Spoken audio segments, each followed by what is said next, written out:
we go to a more humorous part of the evening? There's a toast to the lassies. Yay. Guess who it's by? I'll have a drum. You're not meant to do first. Oh shit. We've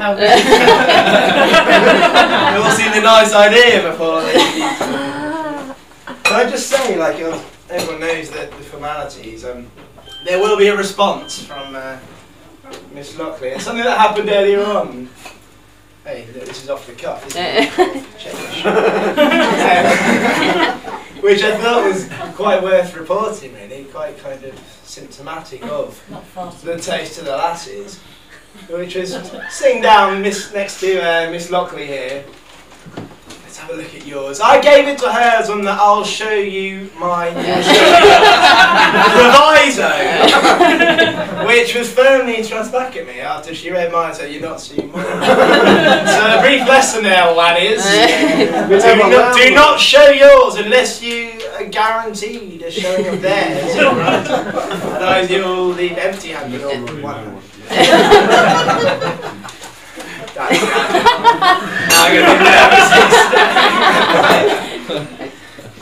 Lassies, laddies, David Bate. We've just to follow. We've had some beautiful examples of Burns the poet from Cath, beautiful reading. Burns the humanist, Burns the nationalist from Andy, Burns the immortal memory, all incorporated, and from Dominic as well. It's now fallen upon me to examine a very different yet equally important, yet briefly touched on, element of Rabbie Burns' life, and that's those bonny lasses. Just to, like the lasses, may God forgive me. Instigating line. It's our Rabbie loved the lasses, and from many accounts, the lasses loved him. The lassie he married loved him enough to nurse and adopt one of Rabbie's babies that he had with another lassie, twice. And in this day and age, Burns' behaviour probably be seen as unacceptable. We know he signed no fewer than 13 wee bairns with no fewer than 5 wee lassies. I don't think we can see the lasses as Burns' vice or his weakness, though. Instead, I think we must celebrate them as his muse, his strength, his inspiration, inseparable from the man and his work as a whole. Come on!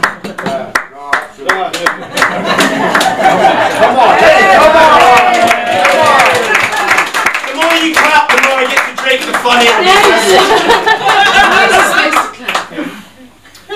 Rabbie's first love was age 15 with Nellie Blair, age 14. Started well. Oh, once I loved a bonny lass, aye, and I love her still. And whilst that virtue warms my breast, I'll love my handsome Nell. It might get better. And Burns said later of this experience, this first love, I never had the least thought or inclination of turning poet till I once got heartily in love. And the rhyme and song were, in a manner, the spontaneous language of my heart. My heart melts, and my blood sallies at the remembrance. That's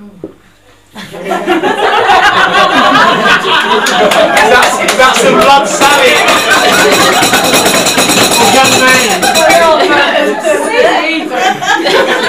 Speech from Susanna.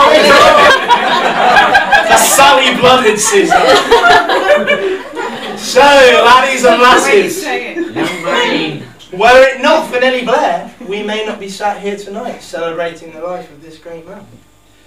I imagine, laddies, I'm right in saying that we all have our own Nellie Blair. That first instance where we were kicked out of our straightforward, apparently logical lives of cars and woodwork and football and introduced to a new world where the pitfalls were great, but the rewards were even greater.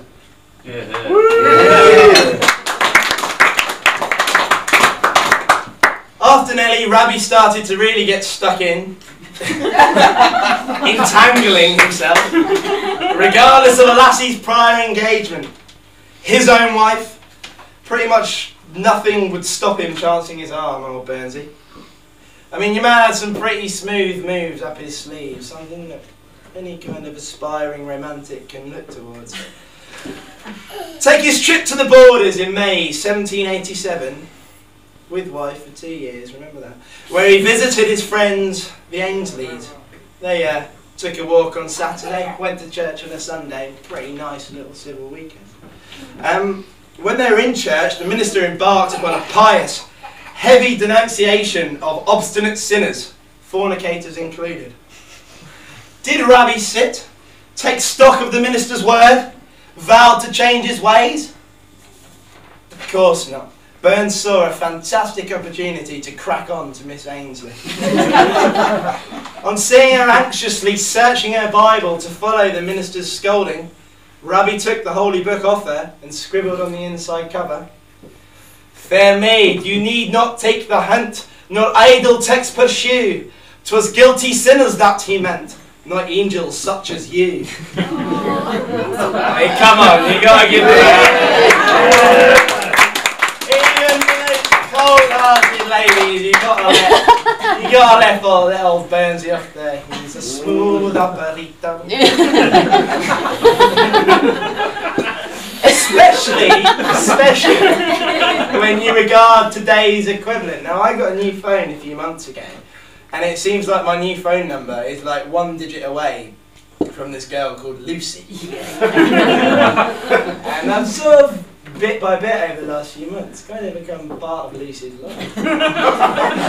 With the old stray text message. I think she's one of those girls who does the old 1 digit, yeah, you can have my number, but it's not really my number. I realised this, especially last weekend, at 1 o'clock in the morning, when I was waken up by that notorious beep beep, looked at my message. I've still got it saved on my phone. So, go on, Lucy. Come back to mine. I'll probably have good time. You definitely will. Love, Dave. Kiss, kiss. I mean, in that sense, if we're talking players of the day against womanizers such as Burns, we've got to get to Rabbi on that one. That's how you do it. Lassies, if you may let me talk directly to the laddies for just a moment. No. Pour my wine.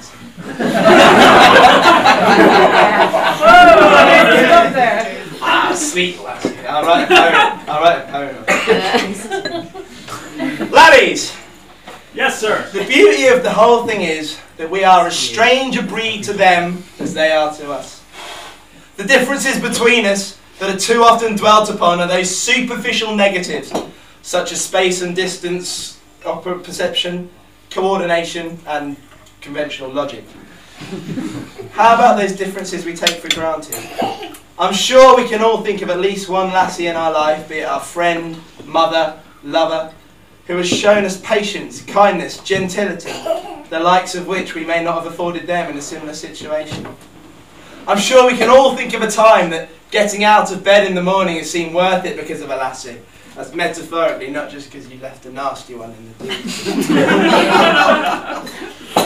I'm sure we can all think of times of tribulation, of difficulties, when it's taken different advice, lassie's advice, to negotiate troublesome obstacles that we probably just tried to punch or get lost as we tried to attempt to shortcut around them. Let's not dwell upon these differences, let's celebrate them. Black's existence would end were there no white. Heaven as a concept would vanish were there not the concept of hell. Laddies, please be upstanding.